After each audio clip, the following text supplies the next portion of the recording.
So we should now be going live on Facebook. So it's connecting right now. I love this first part of this technology challenge. Okay, so we are live on Facebook.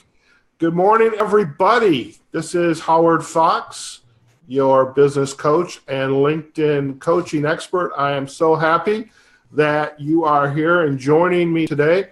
My guest is a woman that I was kind of introduced to virtually. We have a friend that we share a friendship with a woman that I met in graduate school. And I was interested in this idea of drawing pictures because as a former consultant, I always thought I needed to know how to draw, and I'm really bad at it. But I learned about this whole new field of, what's called graphic facilitation. So as a coach, a LinkedIn coach, a business coach, still drawing is a great way to work with our clients. And so I'm very excited today to introduce to you Brandy Agerbeck.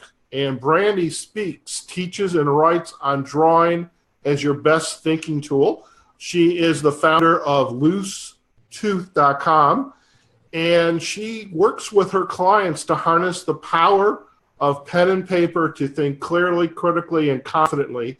And she works with her clients at client strategy meetings, conferences, workshops, live and on large scale. So all my sassy mastermind friends, if we really want to talk about what we can do at a retreat, Brandy's the one we want to talk to. So I have the distinct pleasure of having met Brandy. She lives here in Chicago. And so, Brandy, thank you very much for joining me today on your Success Path Live. Absolutely. Happy to be here. Excellent. And I do want to invite our guests, the folks that are listening to our live session. If you have questions for Brandy or myself, please type those in. If you're listening to our recording afterwards, continue to type questions in because Brandy will have access to that stream as will I. So, Brandy, thank you again. I'm downtown. You're up on the northern side of Chicago there. I know in a nice high-rise condo with a wonderful view. I'll move down that way. All right. So, if you could just, introduce yourself a little bit. Tell us about your background, what you do, and let's get into this conversation. Absolutely. So thank you so much for inviting me to talk together this morning.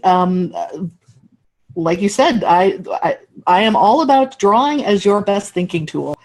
And for the past 20 years, I've worked as a graphic facilitator. And what that means, you alluded to this in the intro, is when a company is having a strategy session or an annual conference, or they're convening folks and they're just trying to have a more engaging, productive meeting, they hire me to come in and be their visual support person. So what that means, I bring in a big sheet of paper, put a giant sheet of paper up on the wall, and I map out their conversation while they're talking. And really what happens with that is, in my first book, The Graphic Facilitator's Guide, I talk about graphic facilitation. Ta-da! I talk about graphic facilitation having 3 powers. The first one is the power of being listened to. And in your intro, you talked about, how do you, as a consultant, how do you use visual tools to listen to your clients and work with your clients? I think this is by far the most universal and powerful thing about graphic facilitation is you have all these people coming into this meeting and they all have their own ideas in their back pocket about what they think you should do for whatever issue you're tackling. And the great thing is once they share that idea out loud, it's my job to grab it and put it on that piece of paper.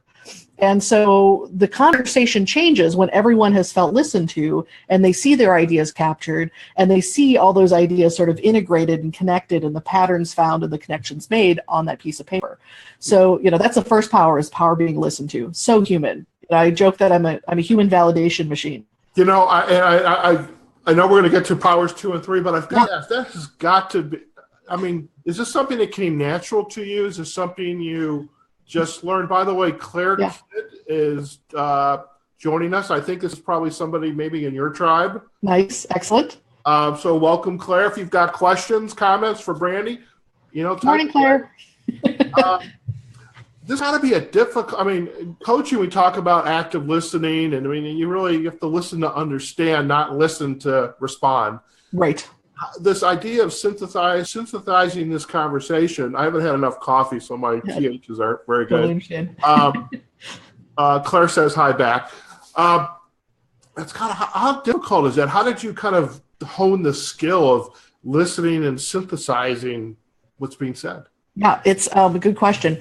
Not to make this a therapy session within the first 10 minutes, but I do think that my background of coming up through a difficult childhood where I had to be alert and I had to listen, I had to watch the signals of what was happening in the family, really strong training. I have a very good friend named John Ward who does really amazing work with kinesthetic and visual tools. And he joked with me, I'm a kind of an oddball that got into this work right out of college. Most people, it's a mid-career change for them. He jokes that people don't start listening till they're 30. So I think that there is something that just happens as you get older and you become more receptive to, what other people are bringing to you. I certainly think that it's, I felt like I was able to hit the ground running just given what my experience was growing up. But I do think it's something that, again, like you just said about active listening, it is really listening for understanding. Exactly. And I think the more you work, the more you pick up on patterns of how things tend to go. Things like cadence, knowing when somebody is mulling over an idea, when somebody's rising to a point.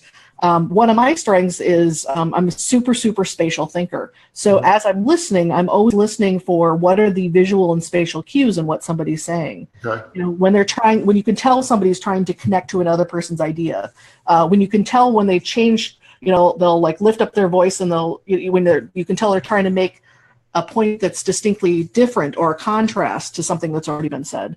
So I think that part of it is that the kind of musicality of the way people talk and picking up on those kind of signals. I wouldn't say it's easy, but I do think that the more that you're in this specific role, where in the book I talk about listen with outsider ears. That's one of the biggest things. Is I'm hired to do this job. I'm an outsider. I'm not politically involved.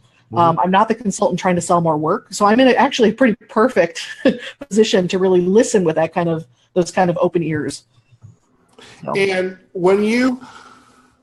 Actually, it's begging another question. When you're at an engagement, you're not actually the facilitator per se. You are, somebody's facilitating this discussion. You're maybe off to the side. Maybe I assume people can see what you're doing. Yep.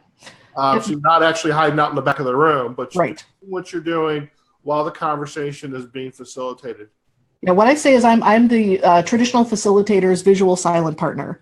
So I have a ton of facilitation experience, and I love more than anything when somebody talks to me about how to make the best use of what I'm going to do or the best use of visual tools in the meeting.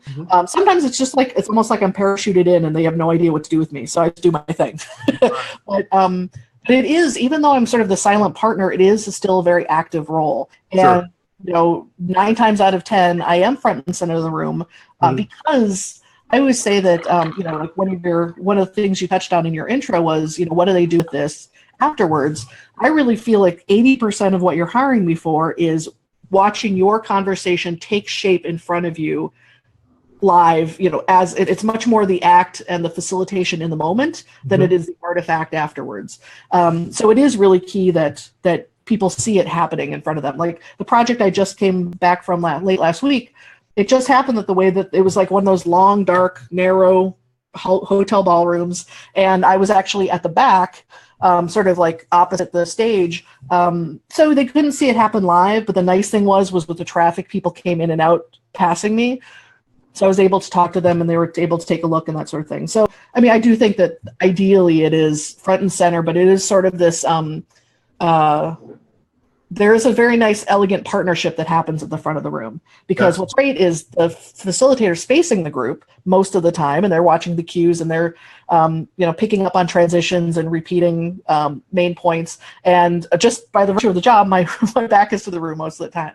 Some of the time, I do stop and listen and watch and look for those verbal cues or look for those visual body language cues too. Okay. But, there is a nice thing where the best thing is when there's sort of that symbiosis between the facilitator and I. And sometimes there isn't a traditional facilitator. The client just says, we need you. And I say, as long as somebody's making sure this isn't a circus, I'm okay. Meaning, people talking all at once and that sort of thing. Excellent. So Claire has just asked a question. Let me get there we go. Does Brandy think drawing is an underutilized communication skill that is not taught well or encouraged at school? Yep. And i.e., not only for simulating information for oneself, but also communicating ideas to and for others. Thank you, Claire, for the question. Claire, you're setting me up beautifully. Absolutely. So that was an easy lob. Okay. Yeah, exactly. Thank you, Claire. I really, truly, when I had the opportunity to do a TEDx talk a couple years ago, and in it, the theme of the day was contrast. And so in the beginning of my talk, I talk about this work of Linda Kreger-Silverman, who was a child psychologist who studied learning styles of kids. Now, I know at the moment, learning styles are getting a beating. But in her model, which I believe truly in my bones and in my experience, she found there were two types of learners: auditory sequential learners. They're good at learning step by step. They're good at listening. Okay. It's very much, this is the tool they're using, or their ears, it's auditory. And then there's visual spatial learners. Those are students who are good at sort of making the connections between pieces. They tend to learn all at once. If you ask them to show their work, they're like, it comes sort of like fully formed as a whole thing. Okay. And not surprisingly, I'm like super far on the visual spatial side of the equation. In her work, she found that I think it's 30% of people are strongly visual spatial and 33 lean towards it. It might be flipped. It might be 33 and 30, but still 63% of people are either strongly visual spatial or tend towards it. But that is not how school is set up.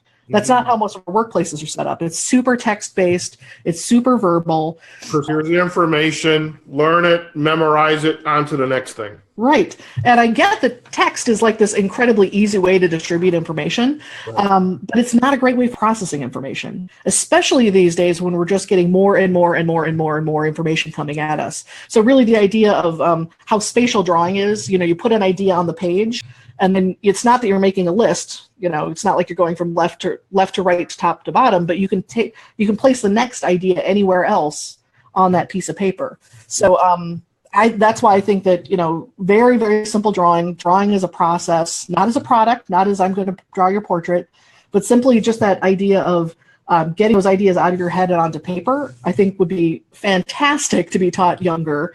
I wish, there's things I did do naturally, but boy, howdy, if I could go back, and use some of the super basic things like, writing papers with index cards, things like that.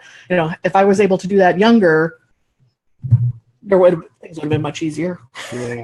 For a lot of us.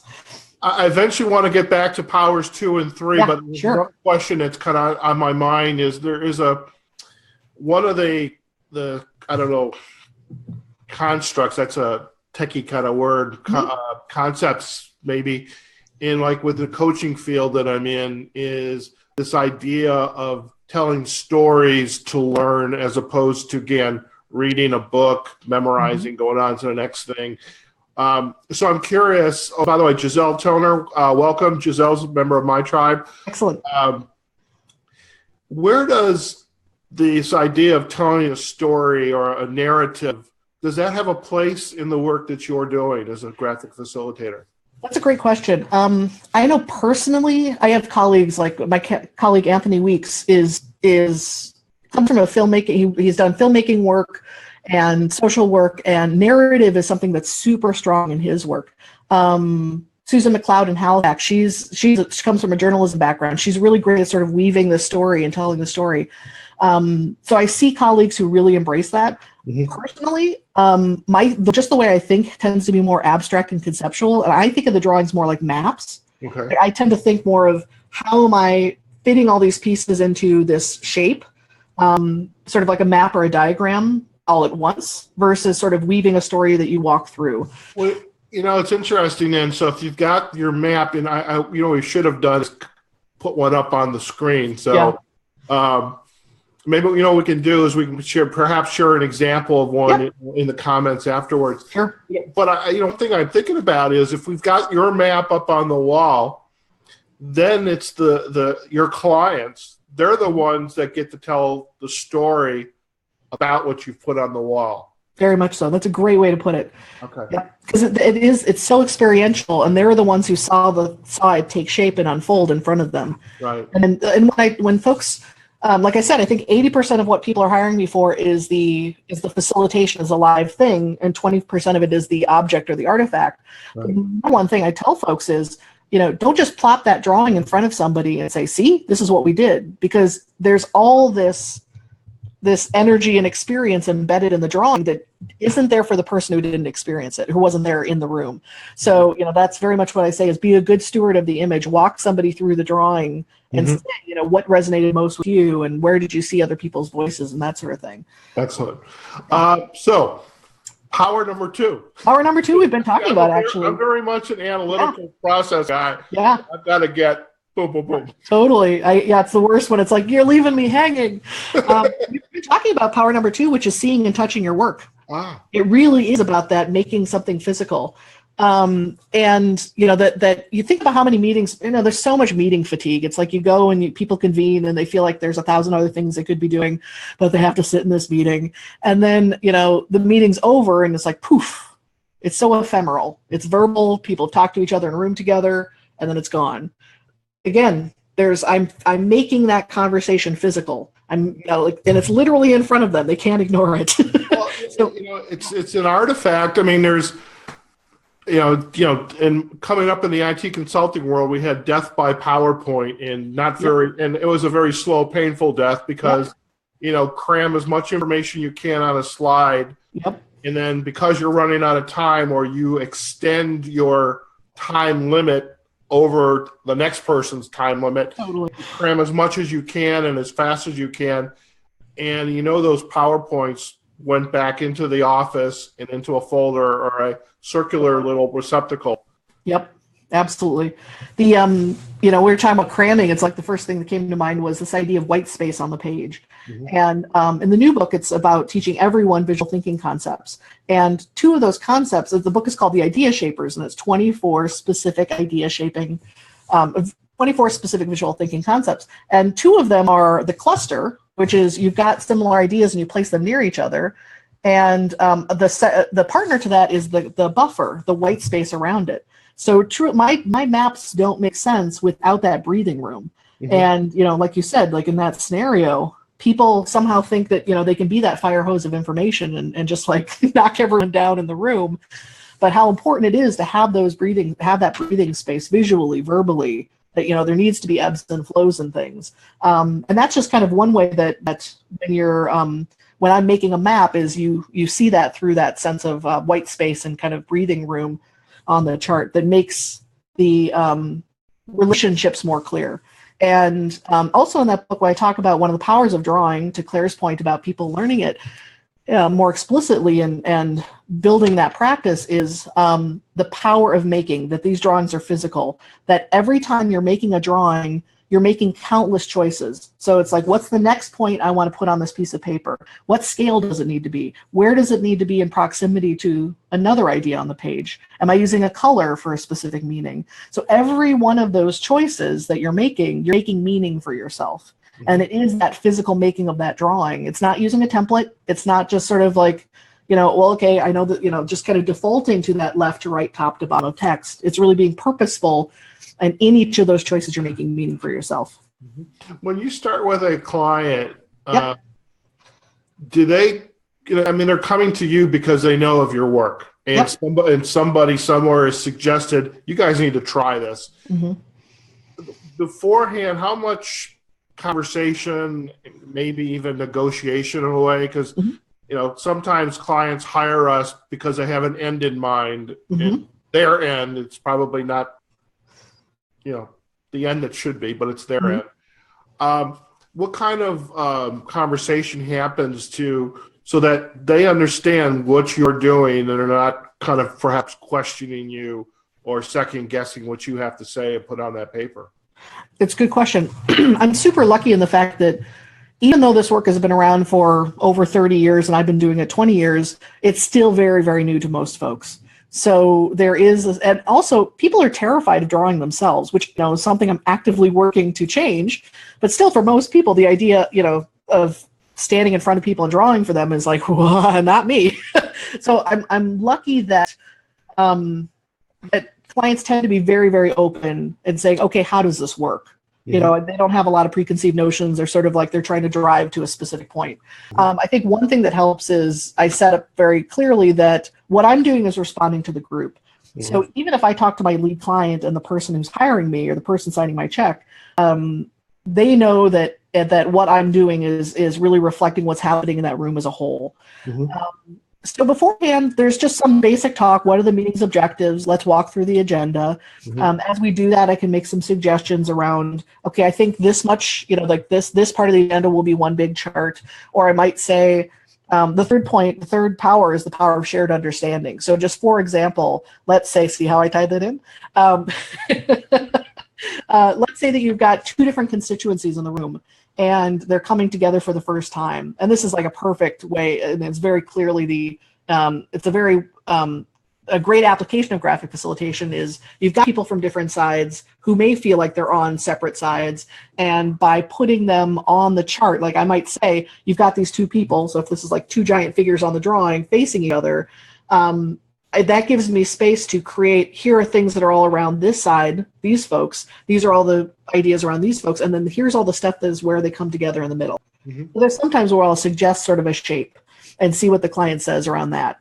And that's great because then they can say, yes, that reinforces the objectives we're trying to reach. They may say, we don't want anything to look that, like even that separate. So we might come up with a different solution. So really that's, the conversation tends to be pretty high level and simple. One of my favorite things is when somebody says, when I am going to be with the PowerPoint decks, they say, well, did you need to see all that beforehand? And I say, no, nope. Like I'm responding to what happens in the room. Like if you want to send them to me, I'll glance at them, but really it is about what's happening with those human beings, not what's happening with those slides.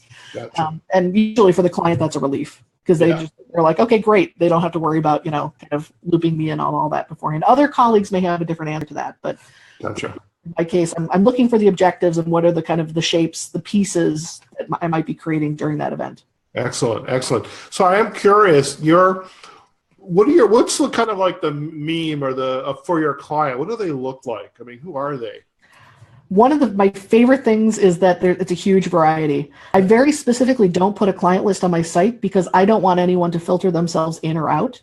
And it really is, it's a huge variety. It's been, a lot of it is more corporate, and I think that's partly because with my experience and my fee range. But it's been education, it's been government, it's been nonprofit, it's been for-profit. It's been brand new startups. One of the things this works really well for is sort of the fuzzy front end, the beginning of something when you're trying to just figure out what is the scope, what is the objective. Right. It really is anything under the sun. One thing that I'm really happy about the last few years is when folks have come to me and they don't have an event. So events tend to break down to either conversations or presentations. And the conversations are those internal strategy meetings or maybe a brainstorming session. And it's sort of, everyone's in the room, they're facing each other, they're having a conversation. And then the presentations are things like annual conferences. That's when they have the stage and they have the speakers on the stage and, I'm sort of like off to the side, But my favorite thing out of those two are the conversations. That's definitely where I can have the most impact. But this third thing has been emerging, which I'm so happy, which I call sort of like co-creation with the team. They say, we don't have an event, but we need a visual that supports something we're trying to communicate. And like, for instance, last year, was it 2 years ago? I was working with Northwestern, their master's, the MSLOC, Masters of Science in Learning and Organizational Change. I hope I got that acronym right. And I've worked with them with a couple live events before, but they said, one of the things that sets our program apart is the complexity. There's different ways people come into the program. There's different ways people are navigate within the program, and then they go and do all these different things. So that's a pretty complex concept. How do we represent that? So it's not a live event, but we treat it sort of like a live event where I come in and I work with a small team, the folks who have the information, the folks can make the decisions, and we're working together. Now, again, I'm leading the drawing part, but I'm asking a ton of questions, saying, okay, what's the tone? What's the level of information? Who is this for? And crafting what that image is together. Okay. Well, so you mentioned the word live, the live event, and it kind of drew me as, the whole idea around social media, social networking. A lot of what we're doing right now, we are on Zoom. We could have been on any other tool. The beauty of Zoom is if, say, there's a guest, like Claire's here, we'd send a link and Claire could join us. Could you imagine doing this live virtually? There are colleagues who do that. Okay. And there are colleagues who also work on tablets in the room, but project it. Okay. Personally, it's not something I'm not technophobic. I love technology.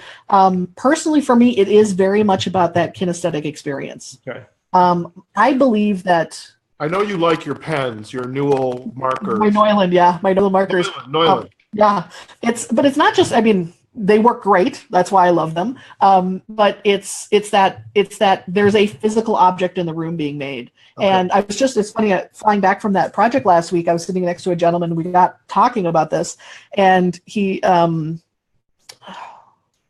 can't remember exactly how we got on it, but I said, we're sitting on a plane. I said, look at how many screens you can see from here. Your own phone that you're holding, all the screens on the back of the seats, that person holding a Kindle, that person, and think about, those are great tools, but also how good we've gotten at tuning them out. Right. So I think, John, who I mentioned earlier, who said you don't start listening until you're 30, early on, years ago, he started doing digital graphic facilitation. And he's like, I couldn't get them to engage with the image at all because, it was like a webinar kind of scenario or teleconference call. I'm even saying that right? Conference call with video aspect, and just truly the people just tuned it out. That was just like, oh yeah, that whereas when it's physically in the room with you, it's just a different relationship. Okay. Yeah, it's interesting because there's, and even in the work that I do and with my clients, many of our clients, there's a lot of, it's ideal to be in a room. Yep. with an audience, but so much of what we do these days, even the coaching, is virtual. I mean, I client this weekend, and I'm going to spend about 4 to 6 hours with her, but that first hour is face to face, so I can do the interview, at least to kind of get in their head. But I know, it's not practical time wise to spend the next 4 to 5 hours in person, so I have to do it virtual. But I think I suppose, like you just acknowledged, in your profession, there's people who are going to figure out ways to embrace the technology. Totally. It's going to come with some positives, but also aspects, but also some constraints, and you've got to go where your strength is. Yep. I'd love if you could share a couple of things. So we've got, by the way, folks, we've got the let me get down here. Power of being listened to, number 1. Power, number 2, seeing and touching your work, and number 3, shared understanding. Yep. In addition to this facilitation for your clients, I know you hit the road a lot doing training. So tell us a little bit more about that. Absolutely. Thank you. Happy to. So again, 20 years I've been that one person in the room drawing for the group, and more, especially the second, you held up the first book. This is the brand new book, The Idea Shapers, which I mentioned with the cluster and the buffer. This is the power of putting your thinking into your own hands. So this really is about everyone learning to strengthen their visual thinking skills and really breaking down the complexity of visual thinking into accessible, winnable pieces. And so, that's much more, very happy to do graphic facilitation work. But what really gets me excited and, caffeinates me in the morning is that idea of teaching everyone these skills.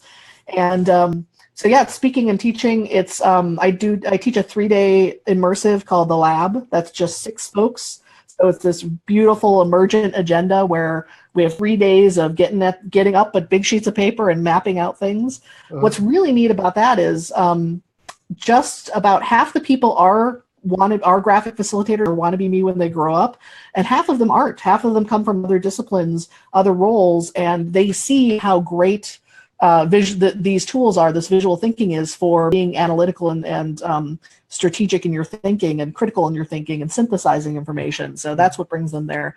I do interactive keynotes. So one thing that's been great is, especially going into doing more speaking, is I've been at the front of the room watching the good, the bad, and the ugly of speakers for 20 years. So seeing the death by PowerPoint and listening to all those different kinds of styles and approaches. And so one thing I love is blending speaking, teaching, and facilitating, and doing something where I work with a group and I do a little bit of the sort of sage on the stage style of, here are some concrete tips. This is why drawing is such a great thinking tool. Give them sort of a grounding where they're actually drawing for themselves in little sketchbooks.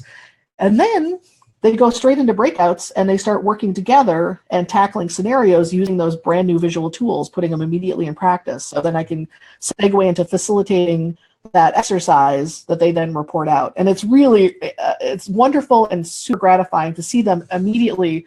Like I'll have the board at the front of the room and see them, like they think of an idea and then they stop and they go, oh wait, what kind of container do I want to put in that idea? So they're immediately, picking up on those nuances that, until you're introduced to them, you don't know how to tap into. Like we are so visual. Our culture is getting more visual. We know more than we think we know about how visuals work. But for the most part, most of us have been consumers and not producers. So it's helping people realize that there are some very simple ways you can start creating these images for yourself. Excellent. I think I mentioned very early on as a consultant, I've always felt that consultants needed to know how to draw, and I've never really learned. And so this idea of being able to, come into an immersive program, learn techniques that I can then take back to my clients, because I'm working in an organization right now. Think of a store. A store has different departments to it. Yep. I have to work with every department, and they're your map where everybody's on, 4 or 5 parts of the store. Yeah. Somewhere in the middle is how you guys all impact each other. Yeah. And you just don't know it. And if you did, the store would be much more successful. Totally. But I would love to be able to share that immersion, share the visual nature of that. So I've got to think about that, your program. Yeah. Can I piggyback on that quick? Sure.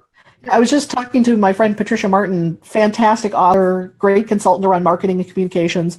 And we were just talking exactly about that, about consultants and coaches and teachers and like how to work better with your clients. How do you change the dynamics of the conversation when you're able to listen more effectively, listen for understanding, and actually show them? I think that, my first 3 years doing this work was with Ernst & Young. They ran change management workshops. I think they still do. I just haven't, now it's Capgemini. But part of it was we created this facilitated environment where people would say that they got 6 to 9 months to a year's worth of work done in 3 days because the process was so rich. And graphic facilitation was one of those roles. Now, the mercenary way of looking at it is, as a consultant, by doing this, you discover more work you can sell the client. That's one side of it. And that's great. But really it changes the dynamics of, really those clients really feel listened to. It's much more of a conversation. It's less transactional. It's more strategic. So that's key for me, this idea that I'm being, as a client, I'm feeling listened to. And there's so many people that's when we get back results from surveys, whether it's a 180 survey or a 360-degree survey, it's this idea of being listened to. By the way, Claire is asking, do you get nervous when you are drawing in front of a big audience live? Thankfully, no. I don't think so. It's funny. When I was a little kid and I drew, people would want to stop and watch me draw because I was that kid who drew all the time. Lots of people enter my field without that kind of drawing background and they do perfectly well. So don't feel like that's the cost of entry. But when I was a little kid, I hated it. I'm like, stop it. Stop watching me. Thankfully, I got over it. You learn to embrace that. And we're a couple more minutes of the time we have together. And again, thank you so much for your time. And before I don't want to forget this, if our listeners, folks on listening right now are going to come back later, because ultimately people will come back and listen to this and we'll get more viewers and sharers. What's the best way to get a hold of you and learn more about you and your work? Absolutely. So my site is loosetooth.com. And I know it doesn't describe what I do, but it's memorable. So loosetooth.com. And really that's the hub. From the homepage, you can see all the social media platforms I'm on. I'm most active on Instagram and YouTube, and really excited about the YouTube videos I'm percolating on now. I saw that yesterday. I was on your Facebook page and about the YouTube. I would love, can you give us just kind of an idea of what this is all about, what you're doing? Yeah, truly, it's just because this is such a spatial and visual media, what I do, the visual thinking, the graphic facilitation, that I'm very comfortable being on video. So it's I'm developing online courses, but what I want to do is on that YouTube channel, give a lot of great free content that people can use on their own. It'll also be a great example of what they'd be learning if they signed up for one of the online courses. Okay. The next thing I'm working on, the next two things I'm working on is with this political climate we're in, which I don't want to talk too much about because it makes me crazy. But one of the things I'm working on is a series of how to make protest signs. But so many people are completely stymied, and I'm like, wait, that's visual thinking, that's visual communication. I can help people learn how to do that for themselves, whether they're making signs that agree with me or not. And then the next thing is in April is the 5th anniversary of the Graphic Facilitators Guide, and that I'm working on a series of videos geared towards clients.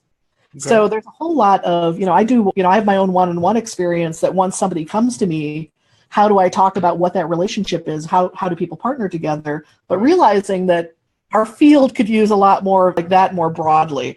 And so, doing a series of videos just about, so who the heck are we? How is it best to work together? What kind of questions to ask to find a good practitioner? That kind of stuff. So that's a couple things that are coming up sooner rather than later. Excellent. I love, if you can give, toot your own horn just a bit, but thinking about your clients, 20 years experience, the work you're doing now, you're continuing to explore the edge and expand upon it. What would your clients say about you and about the impact your work, working with them, has had on their outcomes or their goals? That's a great question. I think that's what I hear back from my clients, which is so gratifying, is truly when they see their work in a new way. And when they feel that qualitatively that event is different because I was there to help support them. And I know those are kind of broad statements, but I think that, especially when I do have the chance to do more synthesis, especially like those co-creation projects where, we're really tackling something together. I'm able to, in those cases, I'm able to explicitly ask these questions where, the people, there is that wisdom in the room. The people know their business better than anyone, but I'm able to tease out and ask these questions and really clarify and shape, what they're trying to do, what they do, and what they're trying to communicate to a broader audience. So I think that, happily, I get really great feedback just for the flat out professionalism. Mm-hmm. Which I'm very, very happy for. So that's, the way I sort of show up in the room. But truly, it's that ability to synthesize and shape people's conversations is my biggest strength. Excellent. And, I'm going to make a commitment on the air right now. I am going not only to listen to your YouTube channel, but I'm going to attend that immersion because awesome. I want to put into practice that because I think we should learn how to draw. Because that adds a whole other dimension to the work that we can do for our clients. So, Brandy, I want to thank you for taking time out of your very busy day. Happy to. Because, again, I watch you, I listen to what you're doing. I know you're busy, so being able to take time out of this. Congratulations on your new book, The Idea Shapers. Thank you. Came out in November 2016. You've got the Graphic Facilitators Guide. Go out to loosetooth.com, follow Brandy on the social media and learn more about the work. This is fun. This is really cool stuff. I first learned about this when I was in grad school at Fielding Graduate University. Julie Geisecke is our connection. Julie's awesome. Yeah. That's really cool stuff. Yep. So folks, this is great stuff. Brandy, hang on for a second. I'm going to sign this off.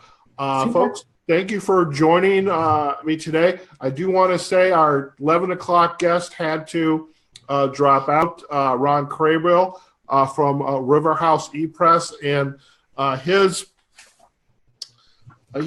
Style Matters is his piece of work. He's a peace and conflict studies expert. I was really looking forward to this conversation, but we'll get him again. Brandy was phenomenal with us.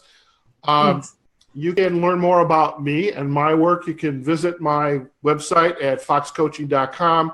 My social media hangout areas are Facebook, LinkedIn, of course, and Twitter, because I'm your business coach and LinkedIn coaching expert. So wherever you are, whatever you're going to do today, go out, make a difference, and have a phenomenal day. And we'll see you again later. Bye-bye now.